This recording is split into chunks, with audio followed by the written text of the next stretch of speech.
क्या आपको पता है कि निफ्टी स्मॉल कैप 250 इंडेक्स ने सिर्फ एक महीने में 15% रिटर्न दिया?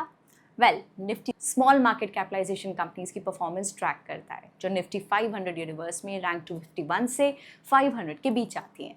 बट आप शायद ये सोच रहे होंगे कि सिर्फ कुछ ही स्मॉल कैप फंड्स ने निफ्टी स्मॉल कैप 250 इंडेक्स को क्यों आउट परफॉर्म किया? Funds with returns more than small cap index. SEBI के रूल्स के अकॉर्डिंग स्मॉल कैप फंड्स को अपने एसेट्स का कम से कम 65% स्मॉल कैप स्टॉक्स में इन्वेस्ट करना जरूरी होता है।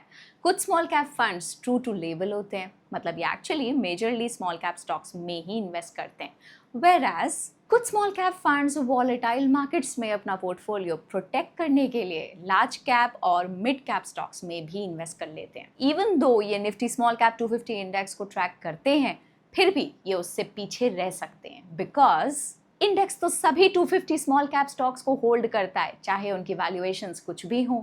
चलिए अब कुछ स्मॉल कैप फंड्स के मार्केट कैप एलोकेशंस देखते हैं और उनकी परफॉर्मेंस को बेंचमार्क स्मॉल कैप इंडेक्स के साथ कंपेयर करते हैं। निफ्टी स्मॉल कैप 250 इंडेक्स के स्टेलर रिटर्न्स सिर्फ कुछ ही स्टॉक्स की स्ट्रॉन्ग परफॉर्मेंस की वजह से आ रहे हैं। काफी small cap funds cash hold करते हैं और एक्सपेंस रेशियोज भी इंकर करते हैं, जिसकी वजह से उनके रिटर्न्स थोड़े कम हो जाते हैं। याद रहे, स्मॉल कैप फंड्स का गोल शॉर्ट टर्म रिटर्न्स नहीं बल्कि 5 से 7 साल में अल्फा जनरेट करने का होता है। इसलिए इनका लार्ज और मिड कैप्स में एलोकेशन मार्केट क्रैशेस के टाइम कुशन का काम कर सकता है। और जैसे आप यहाँ देख सकते हैं, काफी स्मॉल कैप फंड्स ने लॉन्ग रन में बेंचमार्क को बीट भी किया है।